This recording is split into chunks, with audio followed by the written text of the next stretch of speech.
Hey, Mama. Now, I know when you read the title of this episode, you were thinking, Andrea, girl, what is going on? Why do you have a man on the Mompreneur podcast?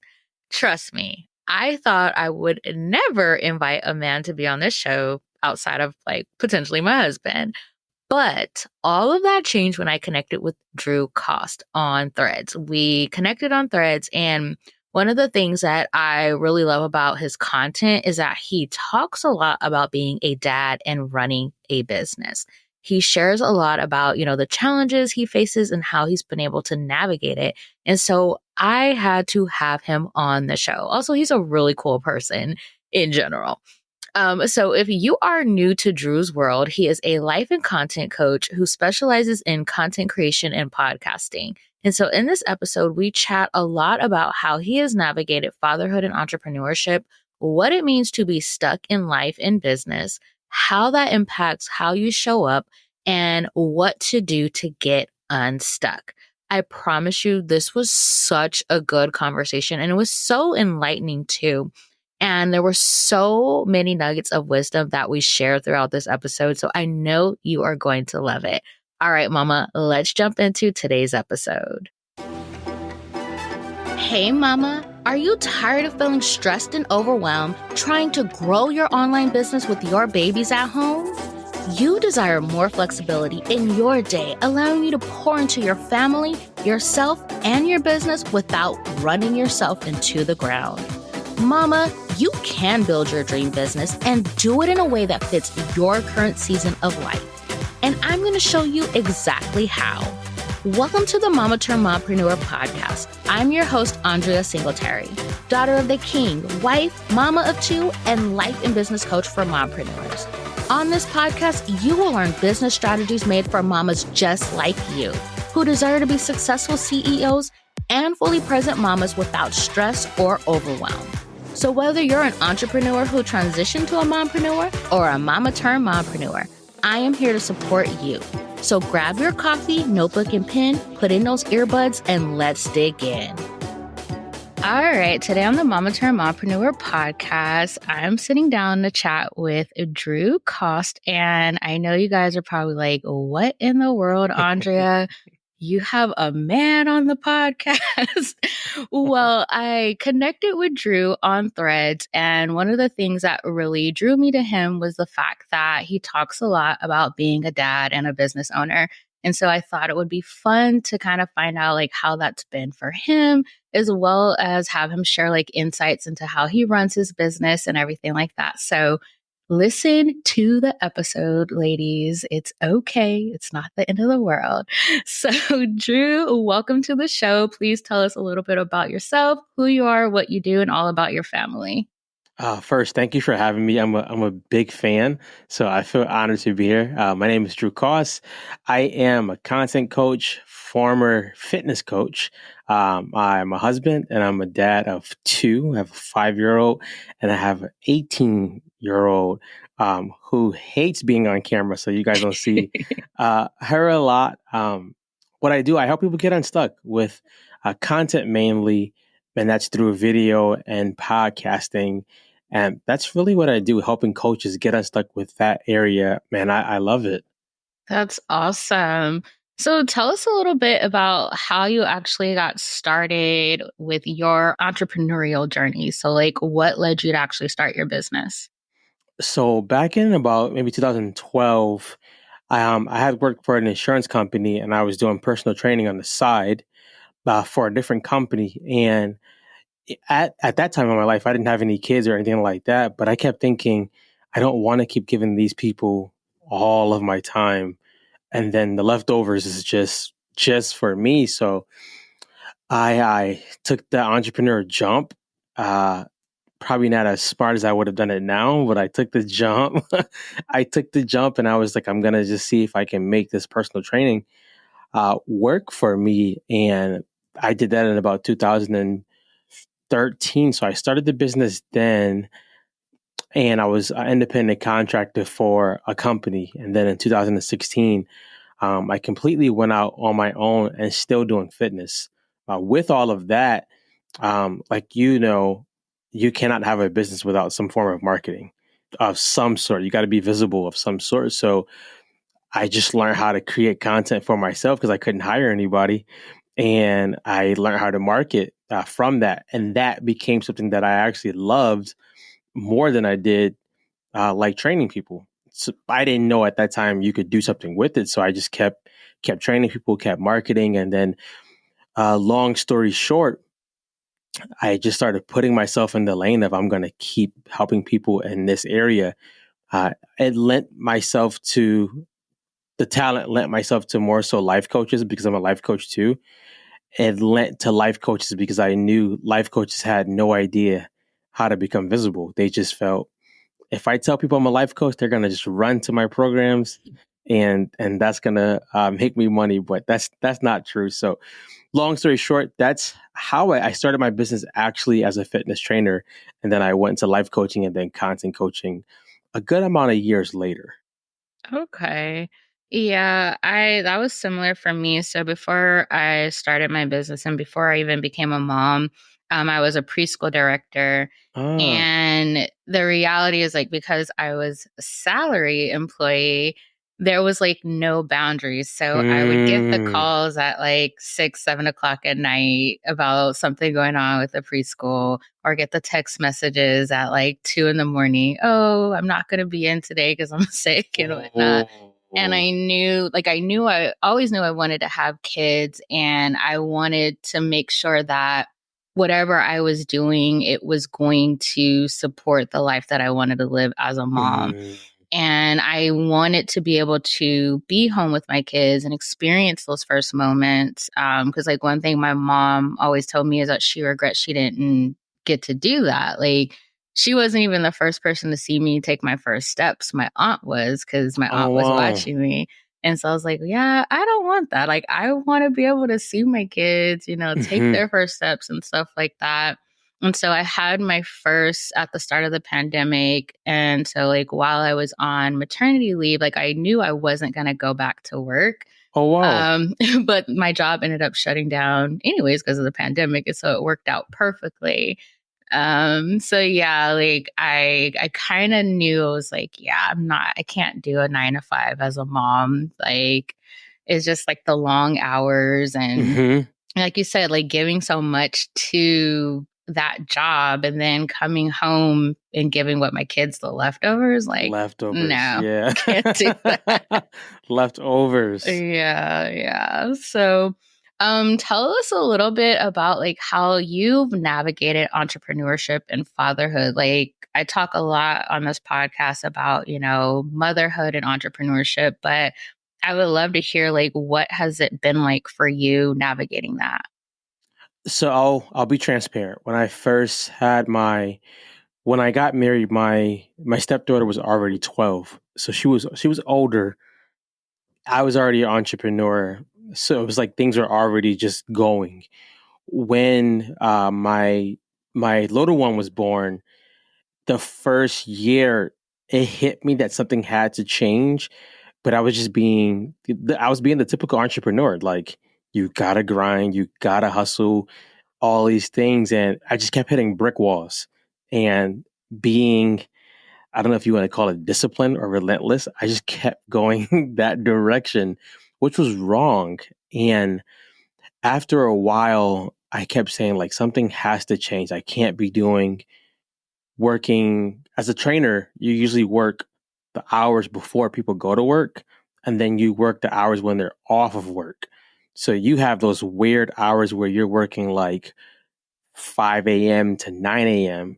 and then like 4 p.m. to like 9 p.m.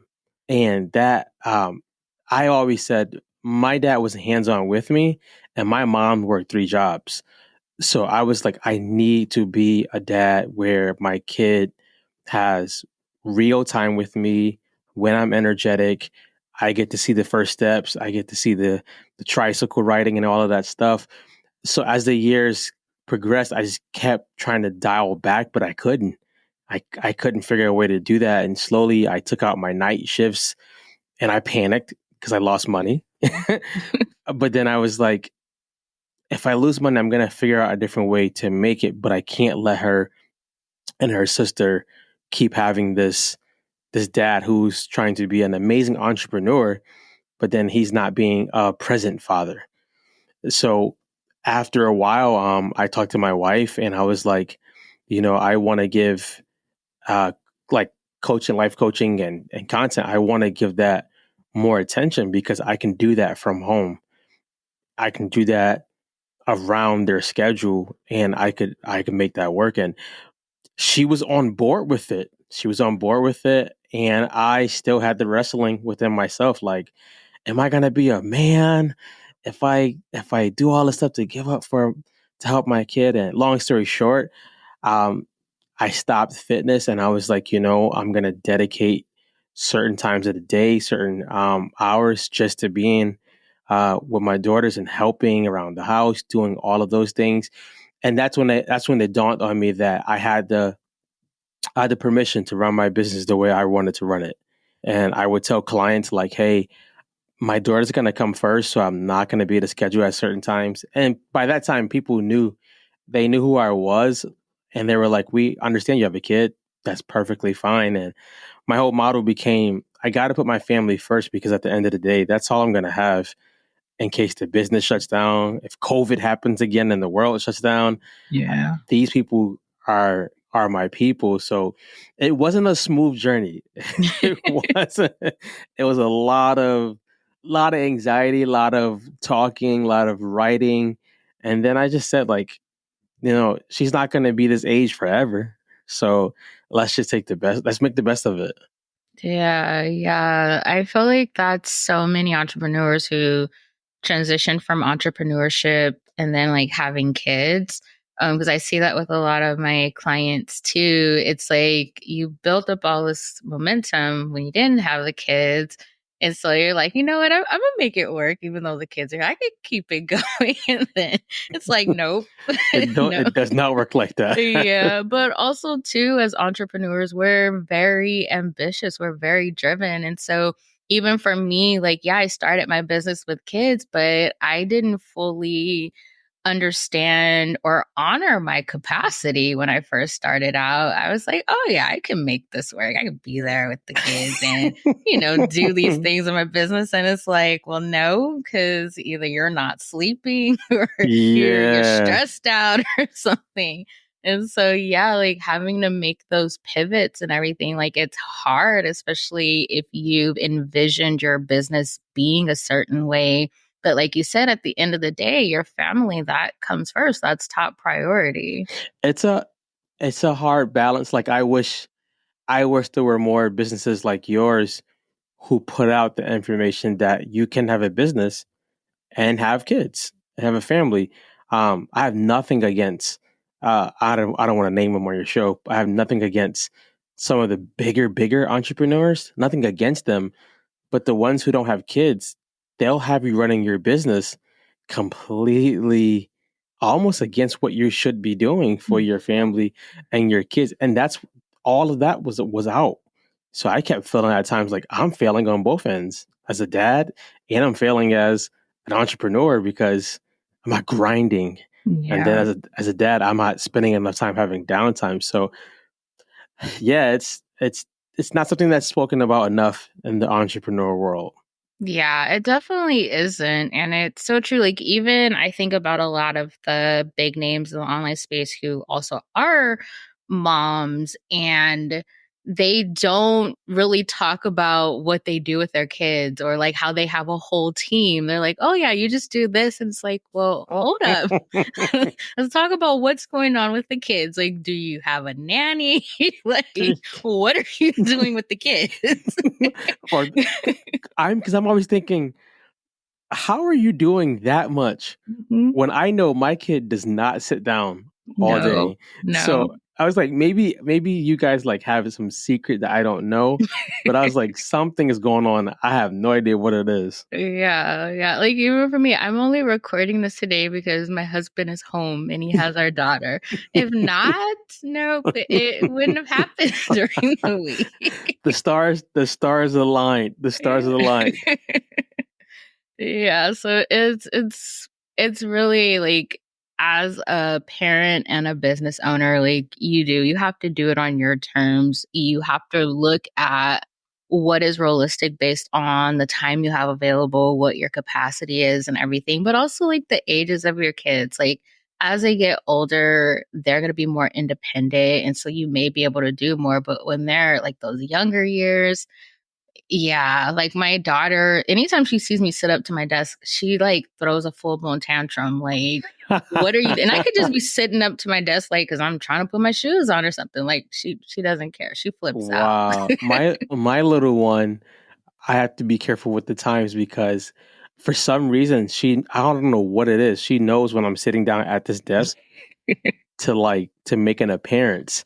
So I'm always like, all right, let's try to figure it out where she's not. But it it is what it is. Like the kids are gonna come first, and the business can be a part of it, like you teach.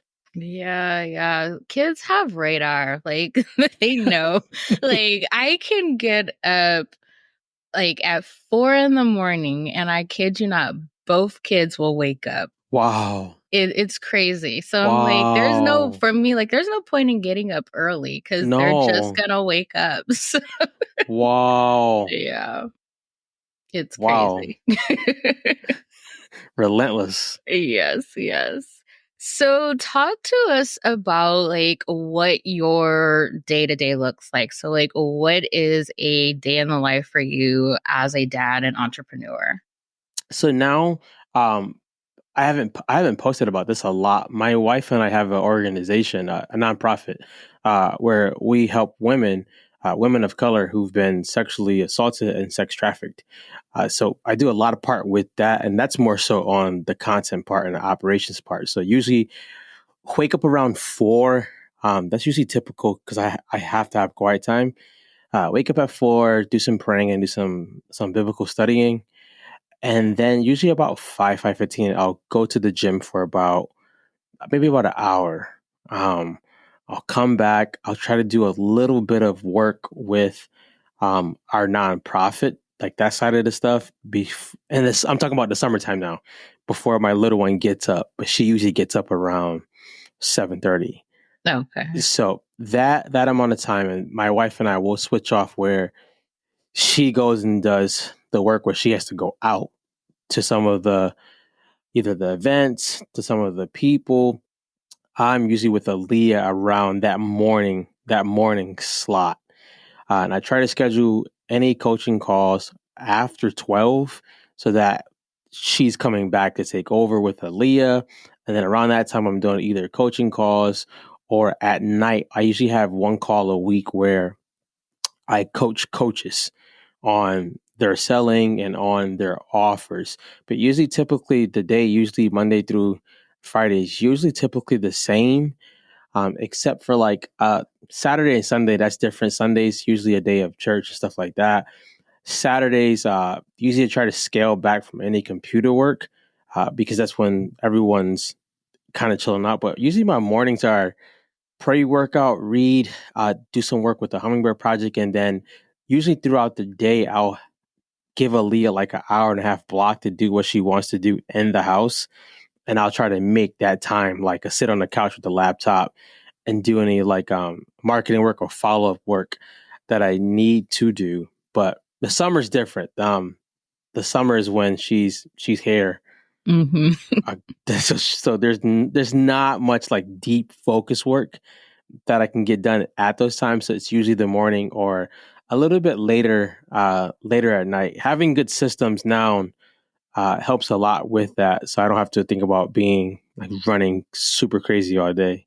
That's awesome. One, I love what you and your wife are doing. Thank you. That's so amazing and so needed. But I love how you structure your days like that. That's perfect. That's the only way I could Yeah. survive. Yeah. I Yeah. have to have that. I've always been a morning person, Hmm. but I know now it sounds bad, but I'm not saying it in a bad way. If I don't get the morning time before the little one gets up, like I won't be any good. Mhm.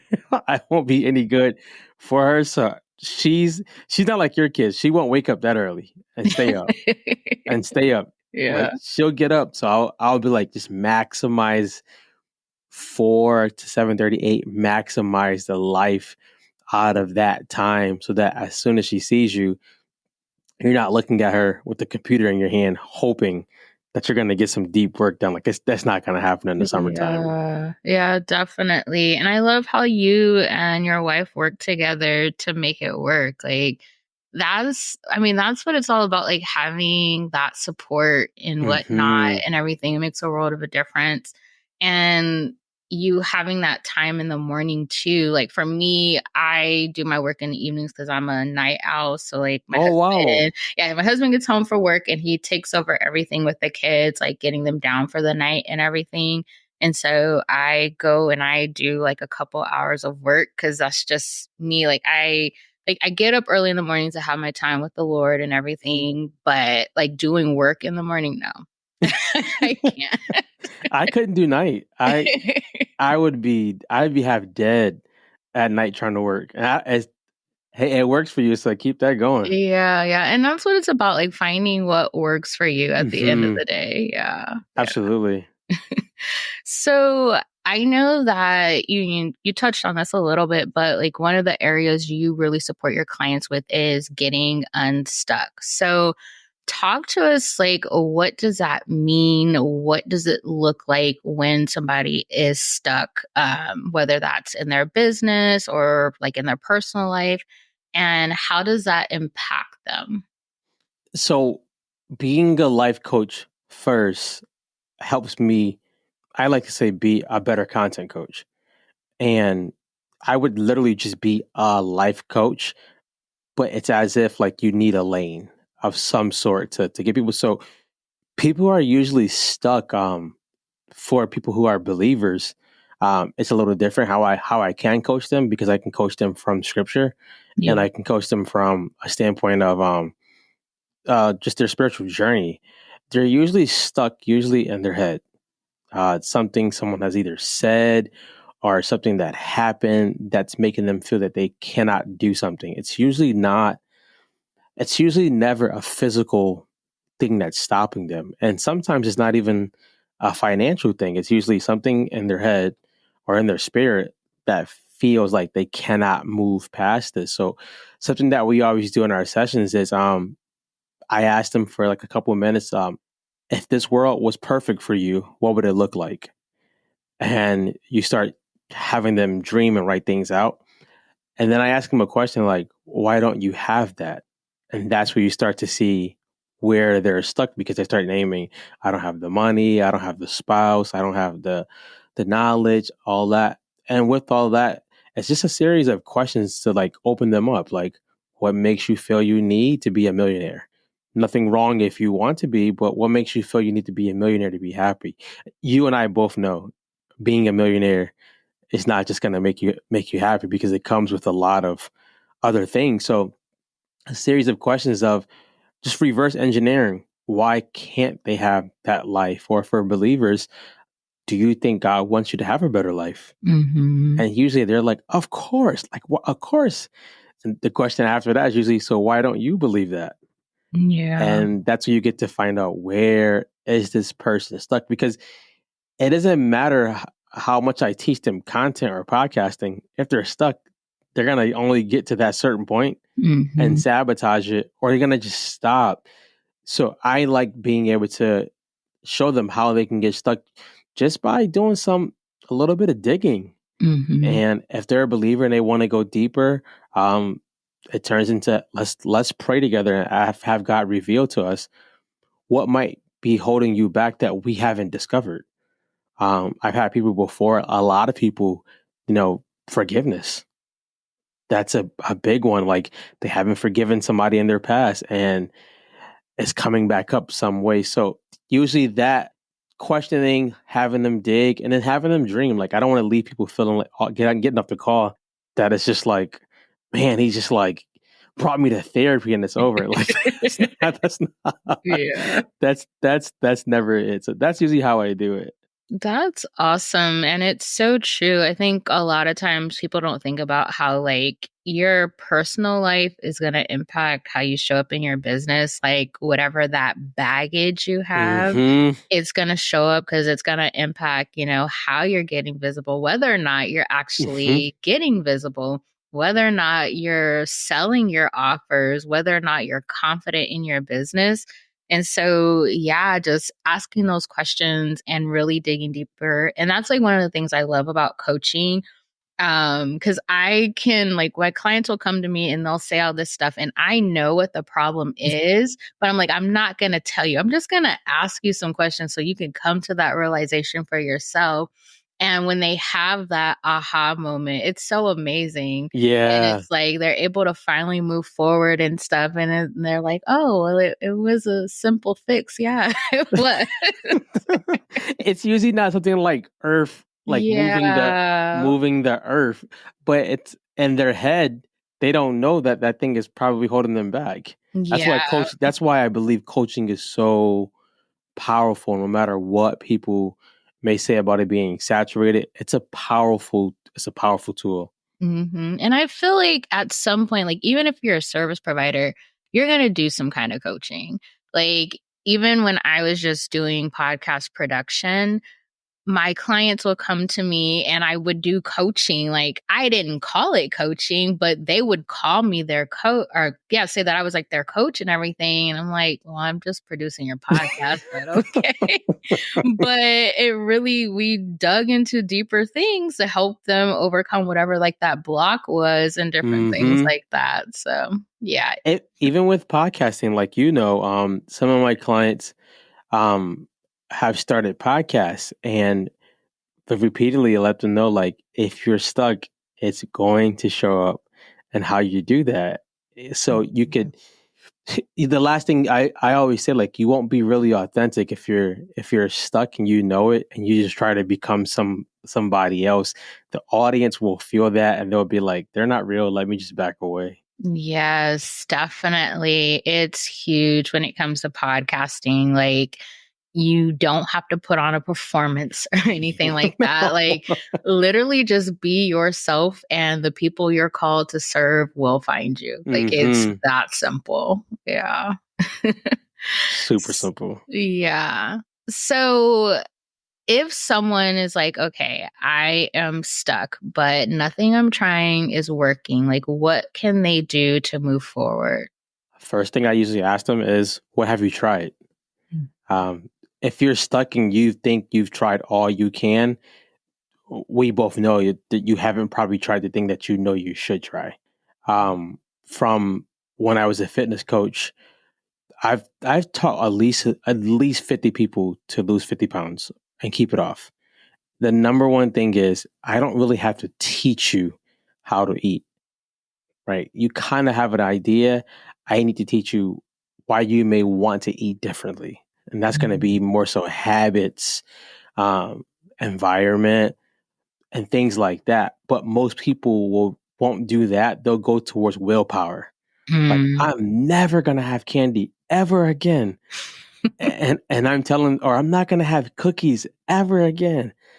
And I'm telling them, as a cookie lover himself, you don't have to give it all up. Maybe let's find Um, out some sustainable things you can do so that you can get unstuck in this area. So if someone tells me they've tried everything, what have you tried? And secondly, how many times did you try it? If you can give me a number of the amount of times that you tried it, you probably did not try enough. If you want to be sold on that, like if you want to be sold on that, but I actually bring them through exercise of, let's try something different in a different area in your life. Let's get some success there, and then we'll habit stack and get this new habit on where you find stuck, where you feel stuck at, and build that on that other habit that you have. So usually I don't believe people will even measure going after things. mhm. They just haphazardly do it, or when they feel good to do it, and that's not enough usually. Yeah. Like I tell people, if you want to eventually get more podcast episodes, it doesn't matter how much brainstorming you do. You have to get on the mic. Yeah. like you have to press record. It doesn't matter. So usually, what have you tried? How many times have you tried it? And if they bypass those two, it's let's try to build a different habit somewhere else in your life, and we can habit stack that later on. Which it's really just showing them these are the couple things that's keeping you stuck, and you may have to do something completely new that's not comfortable at first. Yeah. What you said about like how many times have you tried it? It's so true. Um, my coach, she has a challenge going in her membership right now where for the month of August, we have to sell every single day.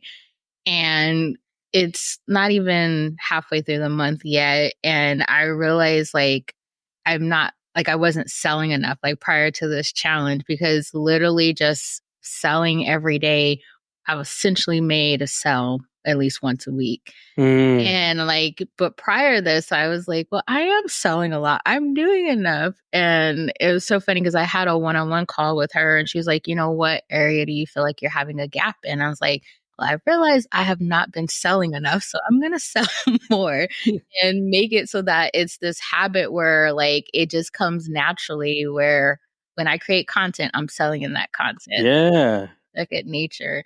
And it applies to like different areas of your life. You know, as you continue to do it, it's just going to be something that you naturally do, but you Yeah. repeatedly. You can't just do it like a week and like, okay, I'm seeing a change. It's something that you said, and I think you said it on Threads. It was either Threads or on one of your episodes. You had mentioned, and every single podcast that I do, I'm mentioning my offer. Mhm. I'm mentioning an offer.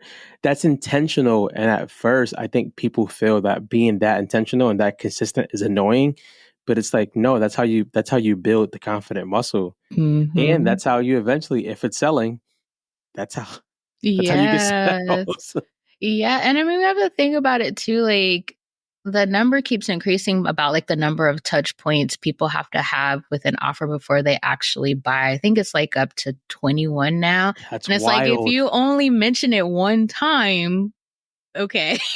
Could be 21 years. Yeah. So, it's like you have to keep doing it. I something that I used to wrestle with was people would be like, people are always just selling, always just selling.